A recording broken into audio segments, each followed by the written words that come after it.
Nikita Mirzani, kemarin kan akhirnya ditahan nih Bang oleh pihak kepolisian, seperti apa nih Bang? Oke, selamat malam. Saya Dr. Firman Chandra, saya advokat, praktisi hukum dan pengajar di Magister Ilmu Hukum sekaligus Kaprodi di Magister Ilmu Hukum. Terkait dengan peristiwa hukum yaitu public figure NM yang sekarang ditahan di rutan Polda Metro Jaya, itu pasti ada tahapan-tahapan sebelumnya. Tahapan pertama dalam sebuah integrated criminal justice system yang dianut di Indonesia seperti layaknya di Belanda dan Perancis. Kita menganut yang namanya Eropa Continental Justice System. Ada tahapan. Pertama tahapannya ada laporan polisi dari korban. Korban ini adalah pelapor. Sesuai dengan locus delictinya, lokasi delik tindak pidana dilakukan.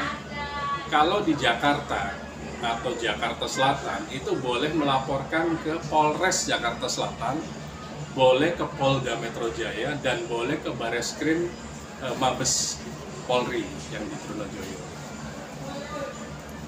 Terlapor atau kuasa hukum itu harus membawa yang namanya bukti permulaan. Bukti permulaan yang dimaksud terkait dengan dugaan tindak pidana tersebut. Sekarang kita masuk di pasal apa? Pasal yang dituduhkan waktu itu atau dilaporkan adalah pasal 368 KUHP junto di pasal Undang-Undang ITE 27B dan 45 ayat 10 biasanya. Undang-Undang ITE. Kemudian dijungtokan lagi.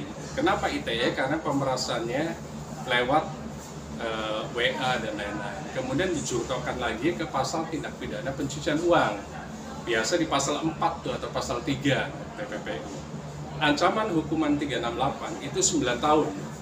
Dan ancaman hukuman TPPU itu adalah 20 tahun. Sekaligus denda 20 miliar.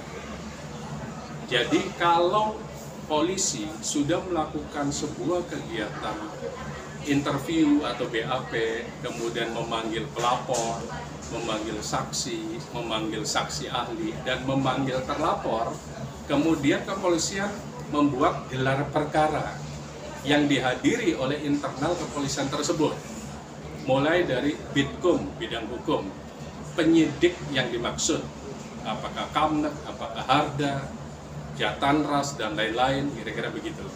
Kemudian ada wasidik, pengawas penyidik. Kemudian ada propam. Propam pun hadir di yang namanya gelar perkara tersebut. Di gelar perkara itu seperti layaknya adu argumentasi antara penyidik yang memaparkan semua alat bukti termasuk saksi. Kemudian ditanya oleh wasidik, ditanya oleh propam, dan lain-lain. Kemudian diambil sebuah konklusi, layak tidak tersangka tersebut dinaikkan statusnya menjadi tahanan, kira-kira begitu. Mungkin tersangka awalnya belum ditahan. Setelah gelar perkara yang dimaksud bahwa sudah layak, itu baru berarti tahap 2 masuk. Apa yang dilakukan kepolisian? Kalau ancaman hukumannya di atas 5 tahun atau minimal 5 tahun, itu wajib ditahan di dalam rutan. Kenapa? Karena KUHP kita mengatur kalau ancaman hukuman di atas 5 tahun ada dugaan tersangka atau terdakwa melarikan diri dan atau menghilangkan barang bukti. Makanya hukum kita mewajibkan tersangka yang sudah dijadikan tersangka dengan ancaman hukuman 5 tahun atau di atasnya itu wajib ditahan. Nah, kembali ke kasus yang viral tadi, NM dan MS, kira-kira gitu. Itu ditahan karena dasar hukumnya itu supaya tidak melarikan diri dan atau menghilangkan barang bukti. Kemudian setelah itu ada proses penyidikan. Tadinya kan penyelidikan, sekarang penyidikan. Nah, penyidikan itu untuk menguatkan alat bukti sebelum masuk ke kejaksaan. Bang, tapi uniknya nih Bang, kemarin waktu di Polda itu kan kalau tahanan itu kan harusnya pakai baju oranye, tapi uniknya itu Nikita Mirzani bajunya tuh hanya cuman di ditempel aja dan tidak diborgol, itu secara hukum sendiri seperti apa sih Bang? Aturan hukum di borgol itu bukan sebuah SOP.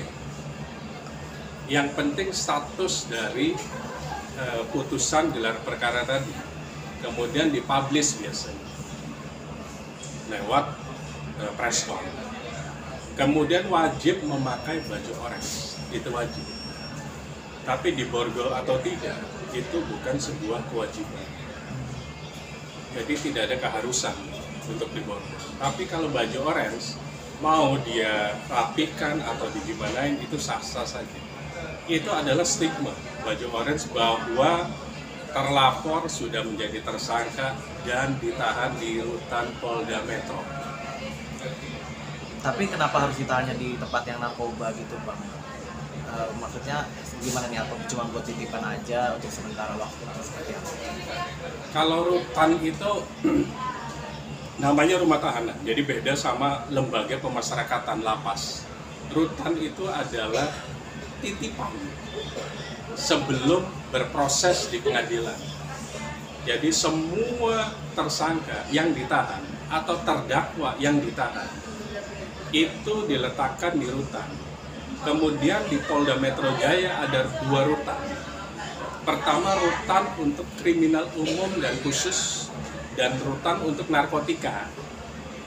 Sejatinya kalau kasusnya bukan narkotika, ditahannya di rutan yang dekat Dirkrimum di lantai bawahnya. Tapi kalau narkotika di Direktorat Narkotika dekat kantor Intelka. Namun bisa jadi misalnya di situ penuh, berarti kan dititipkannya boleh di rutan narkotika. Jadi tidak ada keharusan. Kira-kira begitu. Bang, gimana kalau misalnya tanggapan banyak masyarakat menduga kayak paling sementara ini kita jadi bebas hukum, apa sih yang dimaksud dengan bebas hukum? Pertama gini,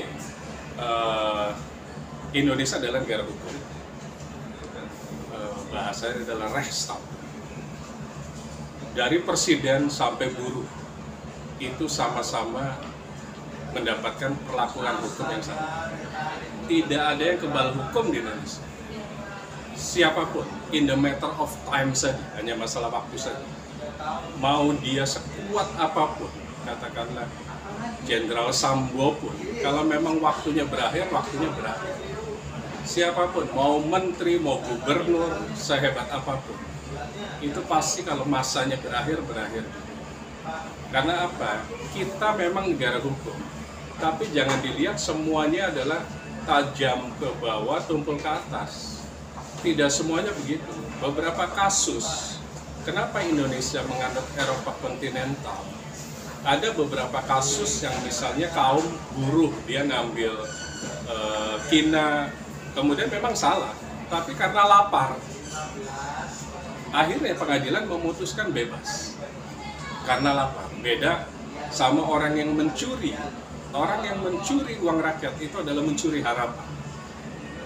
Begitu juga kasus sekarang NM ini. Yakini polisi kita pasti profesional. Ini akan sampai ke pengadilan. Bang, anaknya Nikita Mirzani kan, Laura kan melakukan permohonan untuk tidak melakukan penahanan yang terhadap ibunya ke Polda. Itu seperti apa sih Bang sampai viral ini? Pertama, syarat dari penangguhan itu memang harus ada penjamin. Namun sepengetahuan saya sebagai praktisi hukum, harusnya sudah dewasa. Dewasa itu artinya sesuai dengan undang-undang kita, perdata, itu 21 tahun.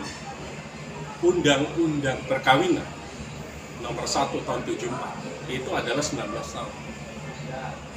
Nah, itu pertama dimaknai. Sudah memenuhi syarat belum? Minimum itu. Kalau masih di bawah umur, bagaimana seseorang yang di bawah umur menjamin dirinya? Sedangkan penjamin sendiri masih di bawah umur, itu pasti polisi akan nolak. Jadi syarat utamanya itu. Kemudian syarat berikutnya itu syarat subjektif. Kira-kira apa? Makanya solusinya harus cari solusi lain supaya penangguhan penahanan itu diperbolehkan. Nah itu silakan lawyernya harusnya bisa mencari cara, karena bagaimanapun penangguhan penahanan itu adalah hak dari tersangka, tinggal digunakan atau tidak hak tersebut. Tapi tentunya polisi tidak langsung nge-approve penangguhan penahanan. Ada syarat formil dan material yang dipersyaratkan oleh pihak penyidik supaya jangan sampai semuanya disetujui, kalau nggak nanti nggak ada yang ditahan. Nah itu hak tersebut harus dilakukan, dibuat dengan cara-cara formal dan smart. Berarti nggak berlaku nih Bang, walaupun memang di surat keterangan tersebut dia merupakan single parent dan memiliki anak 3, sementara sang anak ini meminta untuk hal tersebut tidak terjadi, tidak melakukan penahanan gitu Bang. Penjamin itu kan artinya 1:1. Bila yang dijamin kabur, dia siap masuk kan begitu. Logikanya kan begitu. Tapi sebelum itu masuk tidak bisa sembarangan. Syarat formilnya harus jelas. Dewasa. Dewasa itu pasti umur. Kecuali sudah menikah. Orang sudah menikah, mau usia 17 tahun pun itu dikatakan dewasa. Ini kan belum menikah dan masih di bawah umur secara hukum negara. Dan polisi pasti menolak. Berarti walaupun memang nanti Laura ketika sudah di atas 17 tahun bulan Mei ya kalau nggak salah, itu berlaku nggak tuh Bang? Misalkan nanti ketika sudah usianya Syarat dewasa itu di Undang-Undang Nomor 1 Tahun 74 adalah 19 tahun. oh, Di KUH per kita, Kitab Undang-Undang Hukum Perdata adalah 21 tahun. Lawyer lah yang mestinya lebih mengerti caranya, karena itu adalah hukum kebiasaan kita. Silakan lawyernya yang melakukan itu cara-cara. Terima kasih Bang.